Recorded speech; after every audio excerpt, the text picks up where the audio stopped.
Good evening, delegates, and welcome to the third orientation program for the Indo-Pak Conflict Resolution Councils. We had faced a slight technical difficulty in the previous video. We hope that we have resumed in time for everyone to come up with their doubts, and in any case, we would like to begin this orientation without any further ado. I'd like to introduce the chairs once more of this committee. The Indo-Pak Conflict Resolution Council's committee has two halves. One is the India half, which will be chaired by Abhishek Basu, sitting to my left, and the Pakistan half will be chaired by Shagnik Mukherjee, who is sitting to my right.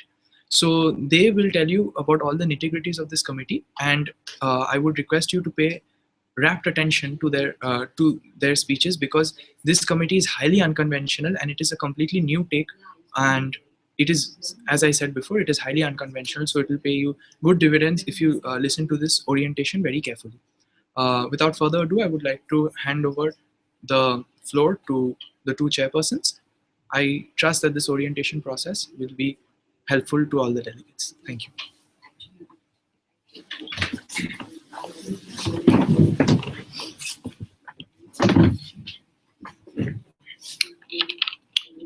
Apologies for the delay. Greetings, delegates. My name is Abhishek Basu, and I will be chairing the Indian half of the Indo-Pak Conflict Resolution Council. My director is Deboshi Chakraborty, and my rapporteur will be Soumya Ghosh. Now I'll just hand over to Shagnik Mukherjee to introduce his board. As has been said before, I'm Shagnik Mukherjee, chairperson of the Pakistani Council in the IPCRC. My board comprises Satyajit Bose as director and Deboshi and Vaibhav Dubey as rapporteur. Delegates, before we say anything about our committees, we'd like to inform you that you all are requested to type in any questions that you might have regarding procedure or regarding anything that we might say during the course of this orientation session as comments below the video which is playing. We'll certainly answer all the queries which you have. So first, we'll divide our orientation into two sections. Since our committee is a highly unconventional split committee, a type of committee which hasn't ever been convened before in recent memory or in any known MUNs yet. So we will devote the first half of this orientation to explaining to you how a split committee is supposed to work.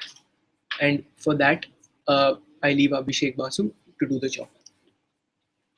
Now, first, I would like to introduce the whole idea of a split committee to you. Now, this is a new concept. Here, two committees, i.e. India and Pakistan, will convene simultaneously, and they will be discussing the same issue, which is the geopolitical turmoil in Kashmir. Now, what happens here is just like in the real world, the decisions made by one committee will go as an update to another committee, which means that the paperwork passed in one committee, it might be in the form of a directive or a decree, as Shagnik will explain to you later, will go to the other committee as an update. Now, we will have several special features in this committee, which will make communication between them simpler.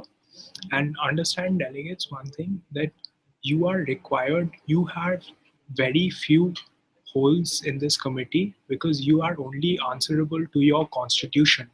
And also, understand one more thing, this is not a typical Lok Sabha committee.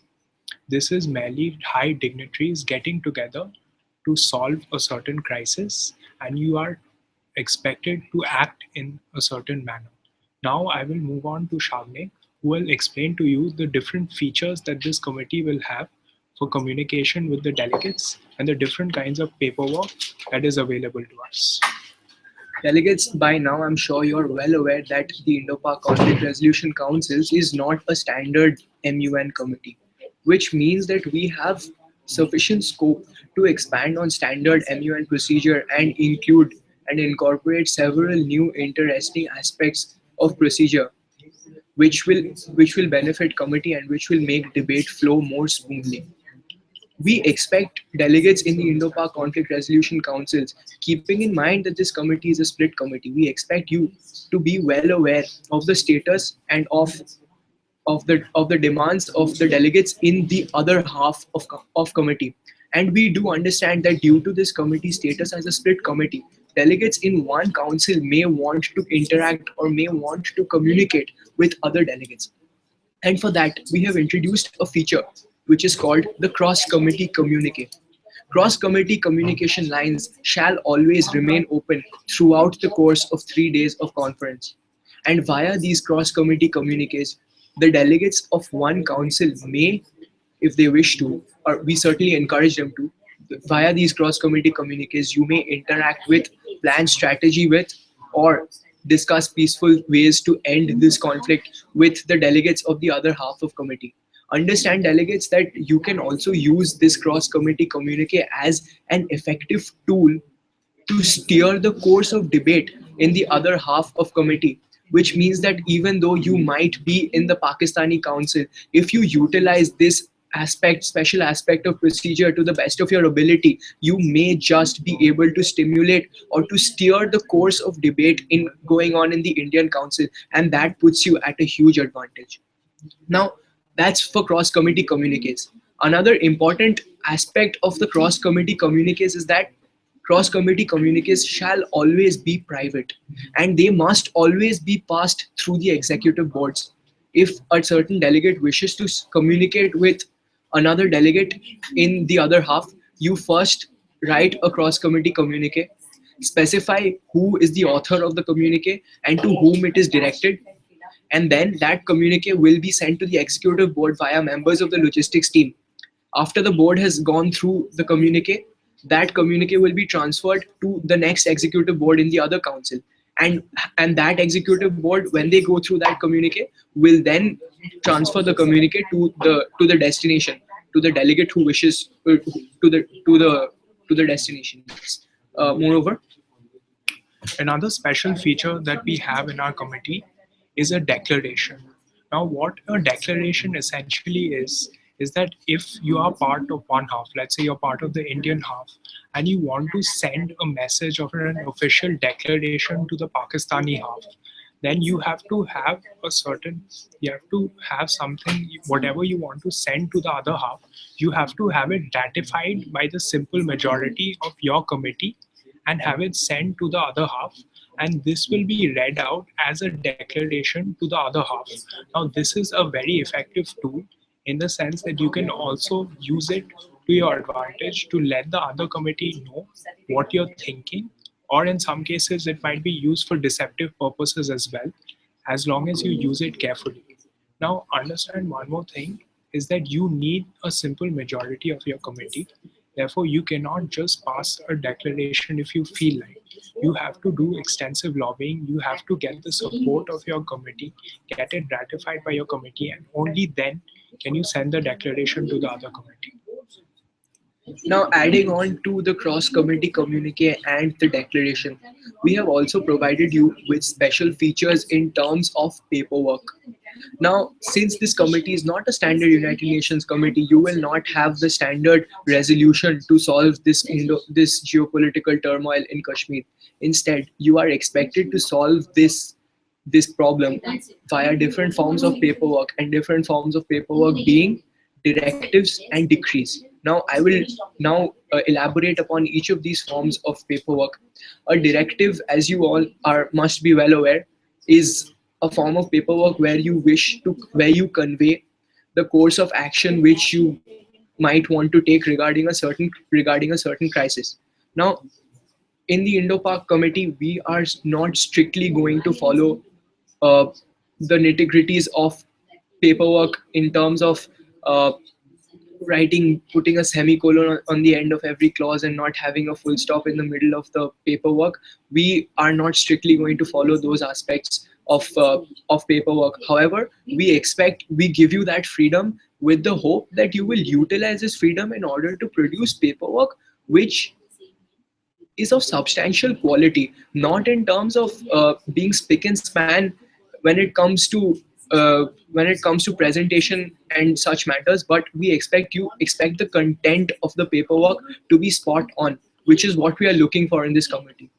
Also understand that this committee is a constant crisis committee, and directives are expected to be passed by committee, the executive board will expect directives as and when you receive an emergency. Because if you let the emergencies keep stalling up, then you will have a situation which is spiraled out of control, and we do not want that. So please be be very quick and prompt while taking actions via directive.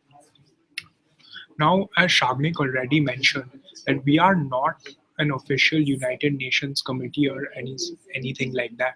So what we want to see is the idea behind your solutions, the way you frame them. We are not concerned with the nitty-gritties of a resolution. We are not concerned if you can include a semicolon or put it in proper format. Because as you know, this is not the United Nations. That you do not have to apply the same rules, the same standards in this case. Therefore, use these directives, as Shagnik had previously mentioned, use it wisely, because this is a constant crisis committee, you cannot let these crises pile up. And also understand something else, that you have to pass a directive if you have to get an update to the other committee. Therefore, if one committee is keeping on passing directives, keeping on getting their work done, they will definitely gain a stronghold over the other committee. And then on the final day, we will have a decree, which, although isn't a formal resolution, you will be asked to address the entire issue of Kashmir from from the perspective of your country via this decree. Understand, delegates, that the problem of geopolitical turmoil in Kashmir cannot be solved unilaterally.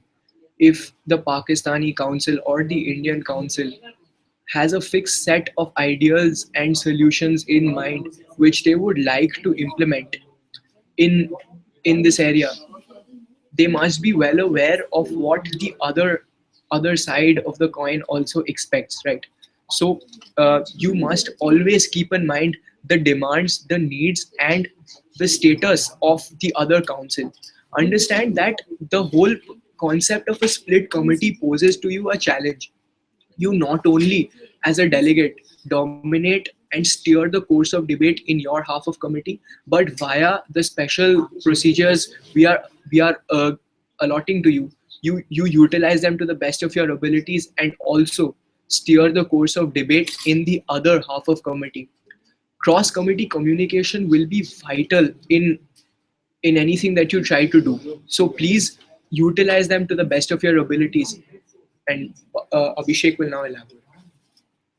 Now, there are many of you who have been asking about the mandate of this committee and how it will act as a peace council. Now, understand something, the representatives that are getting together to solve this crisis are from various fields. For example, we'll have the generals of the respective armies, we'll have the Air Force, we'll have various politicians. Therefore, whatever resources these people can bring to the table will be what you can use. And when you're talking about your mandate, your first allegiance will be to the constitution of your country. And although you have to maintain the standards of the United Nations Charter, if you can conduct a secret operation, if you believe will not be caught, then you are always free to act outside this charter. Even though, but make sure that you are not found out. You have to go about smartly about this whole thing. So the thing is that, so this committee as a peace council as such, now these are the highest officials of each country gathering together.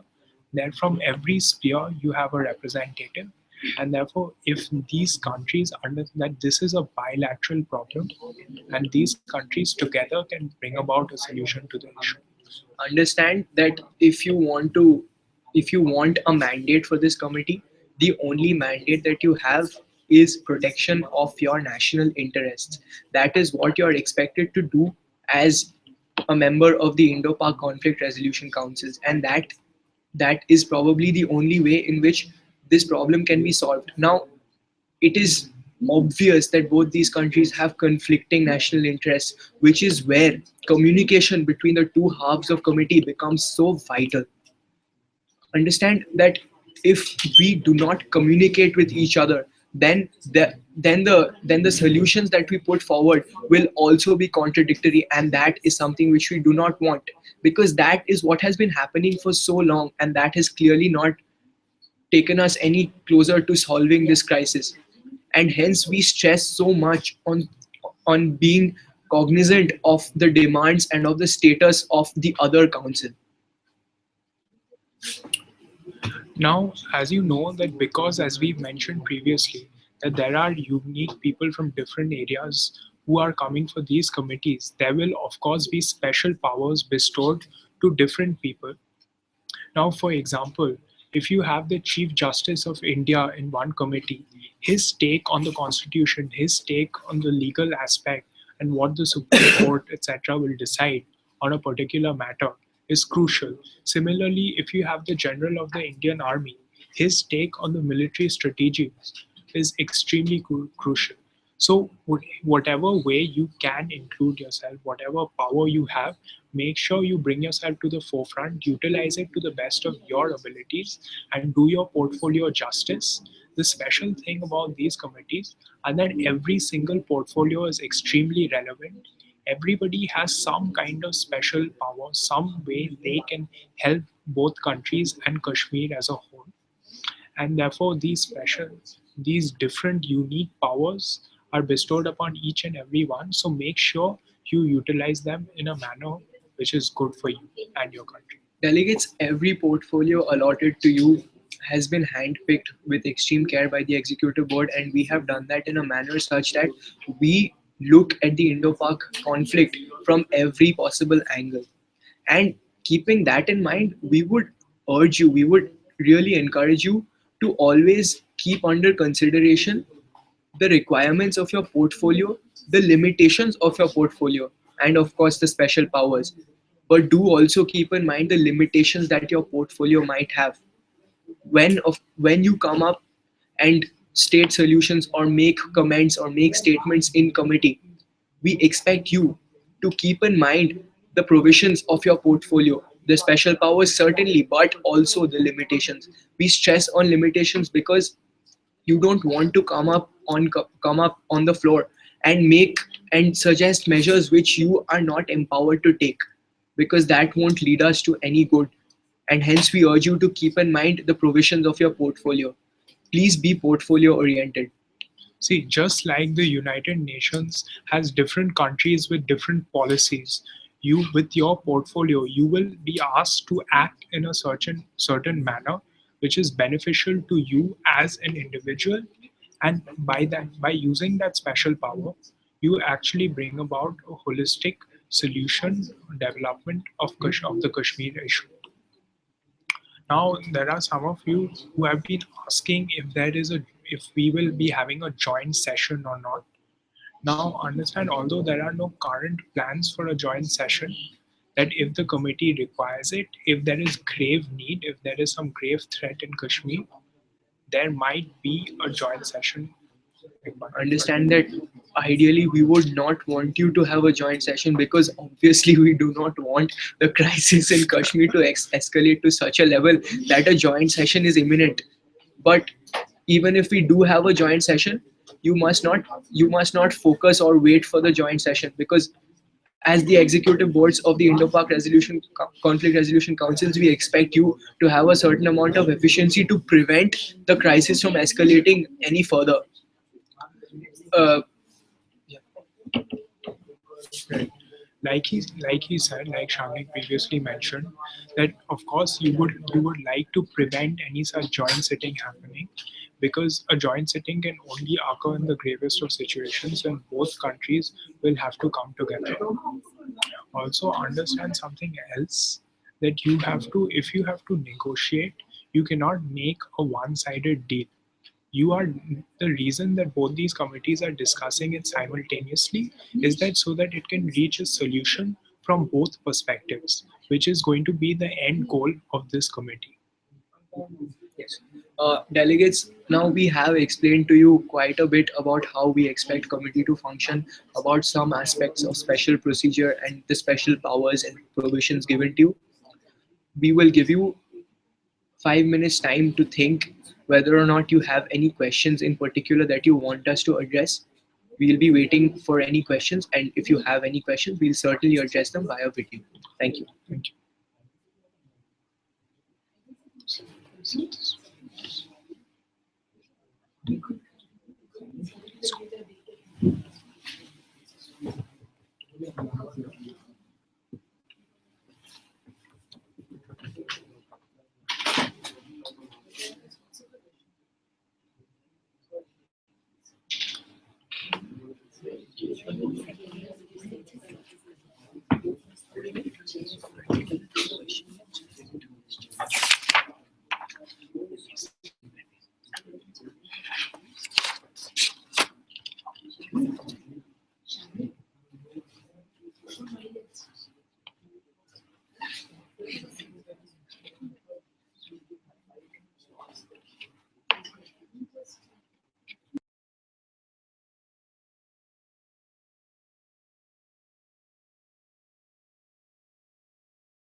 Delegates, we understand that there has been a problem with the audio. So we'll address that question again. Directives before they have been passed in one council are not going to be introduced in the other council, and that means you do not need to have the other council ratify or agree with the provisions of your directive before it is passed, which means that you don't need the other committee's agreement to pass a directive. If, say, a delegate in the Indian Council wishes to pass a certain directive, he does not require any assent from the Pakistani Council to do so, as long as he has simple majority and support in the Indian Council itself. So that question is hopefully answered. However, there is a snag to it. After passing your directive, that directive will be sent to the other committee. When India passes a directive, that directive will be sent to Pakistan and vice versa. And this is in order to make the other half of committee, bring them up to date with what has been going on in their counterpart half, what their counterparts have been thinking of. So if India passes a directive, Pakistan will see that directive will be introduced in the Pakistani Council, and the delegates in the Pakistani councils are then subsequently expected to respond to the directive, to the provisions of the directives passed in India, and likewise for the Pakistani Council. The next question which we have received will be addressed by my co-chair. Now, the next question that we have received reads that there are certain separatists present in the committee, and the separatists will obviously act as an obstacle to peace, and on what grounds can we come to a consensus? Now, understand that when you have to bring about one holistic situation to the whole Kashmir conflict, you need ratification from every side. Therefore, if the separatists have a certain viewpoint, it is your duty as delegates, as diplomats, to convince those separatists to your idea of Kashmir. Take in their suggestions as well, because even they have a viewpoint. They represent major political parties in the region. And whatever, you have to combine your solutions and you have to work together to address this issue. Now, one more thing I'd like to add is that since we were speaking about directives, each directive will have 3 authors and a total of at least 6 signatories required. Now I will address another question which we have received. We have a question where we are asked about certain portfolios. I believe this is obviously in the Pakistani Council, which supposedly have jihad as their main goal. And I have been asked to clarify as to how the board wishes to see the delegates pursue a peaceful solution.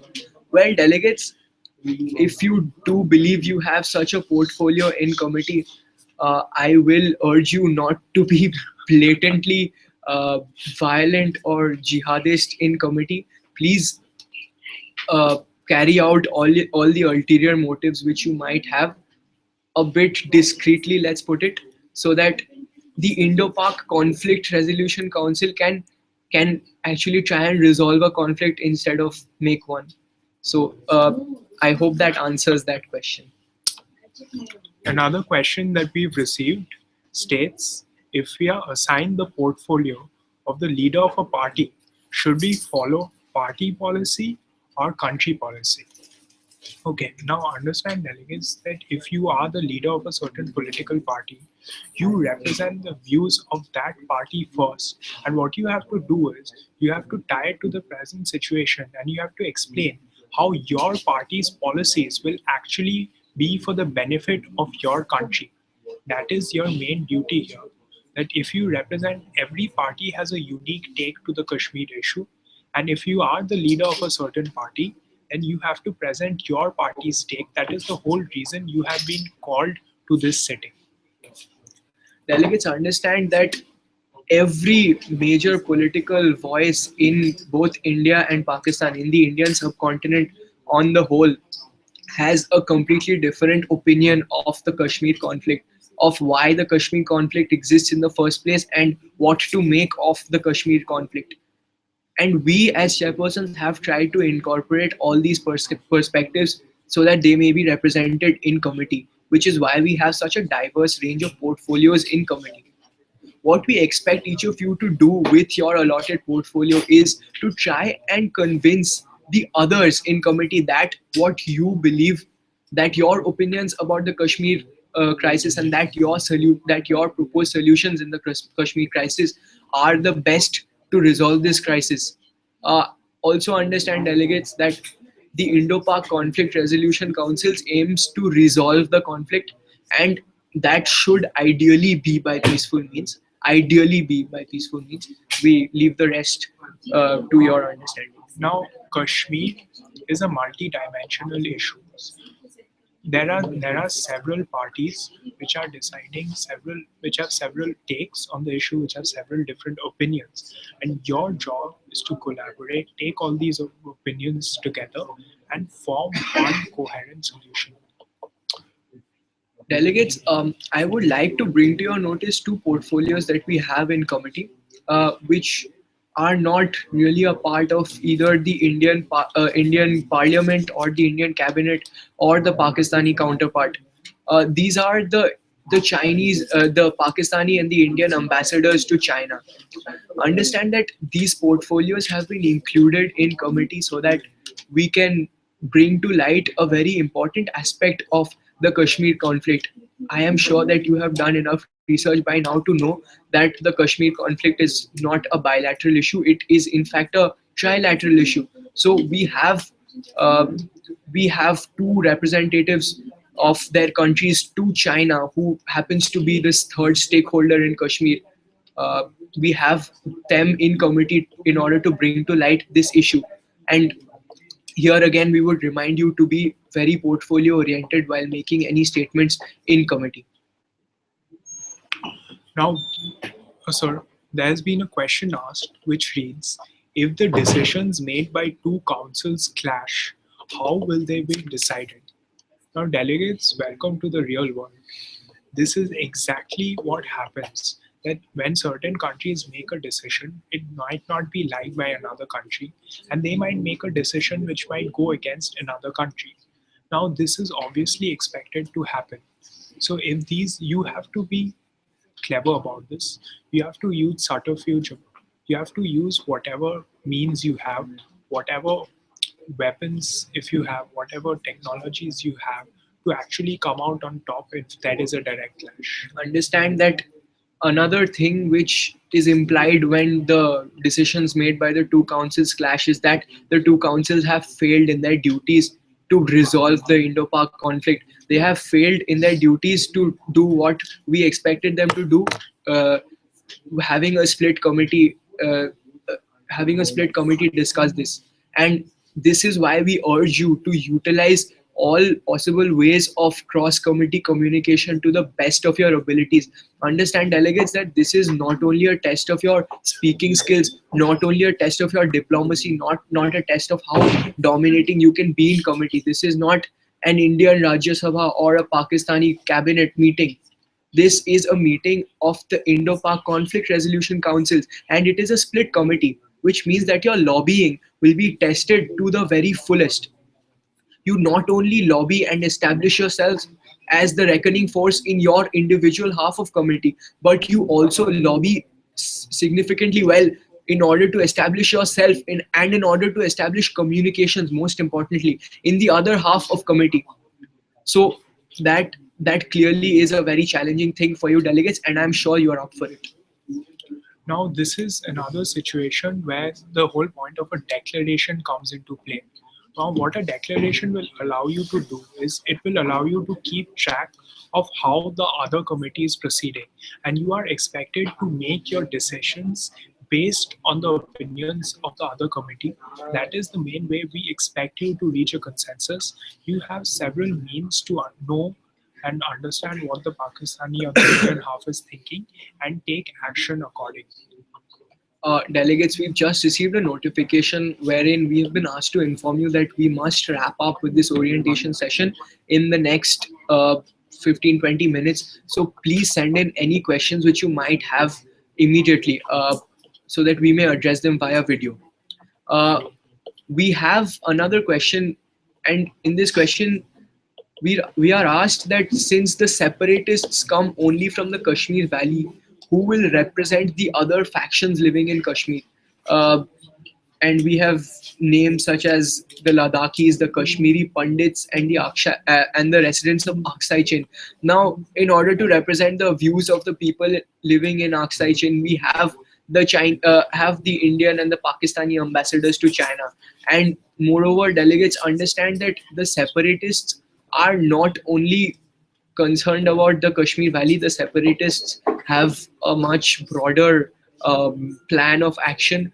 I do not want to reveal much, but please look through the plan of action which the separatists have inside Kashmir. And so the separatists, by that very virtue, the separatists will be representing the people in Kashmir as they claim to.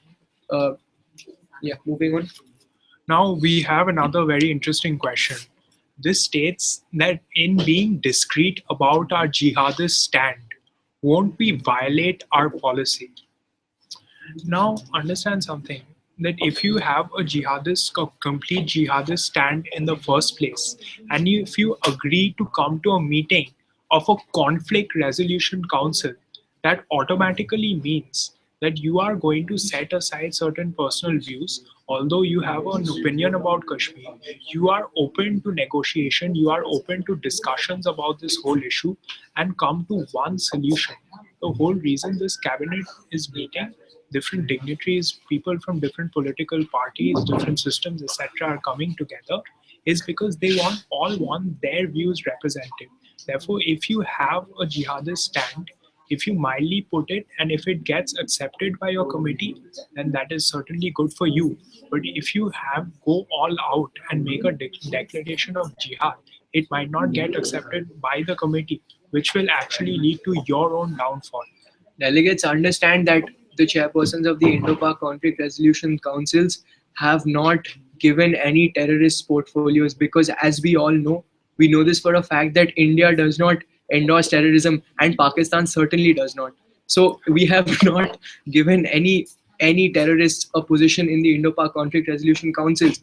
And hence, if you still do believe that jihad is your ultimate objective, that jihad can help you resolve the Indo-Pak conflict resolution council, the agenda that we have set for this committee, then we urge you to go forward with what you think is the best plan. But if it is jihad, then please be a bit discreet about it, because we are here to resolve the conflict, not by starting a new one. Well, India would certainly like to disagree with what the chairperson of the Pakistani side You will just come said. across a lot of that. But understand something, that one man's terrorist is against another man's freedom fighter. Therefore, what you believe might be perceived as a terrorist activity, if it's ultimately good for your country and good for the issue in general, then you may take whatever action you But deem fit. be discreet about it. Delegates, we must wrap up in the next 5 minutes. So if you have any further questions, you may continue to inform us. I believe Basu has a very interesting. I have an extremely interesting question which reads, will the board allow entertainment motions? Basu is so hot. That couldn't have come from. Now, yes, I understand that statement is a truism, and I understand that a lot of you are looking forward to an entertainment motion, but LMC-MEN's official policy is No that entertainment there will motions. be no entertainment motion. Just like Pakistan's official policy is that we don't sponsor terrorism. Okay, guys, we have to wrap up. It's been a great orientation session. We certainly look forward to seeing you during the 3 days of conference. If you have any queries, any clarifications which you seek, you please notify us on social media. Get in touch with us through the committee email ID. We really better go now, or they'll just take the laptop away from us. Thank you for your time. Hope the session has been helpful, and see you in a few days. Thank you. Okay, thank you, guys.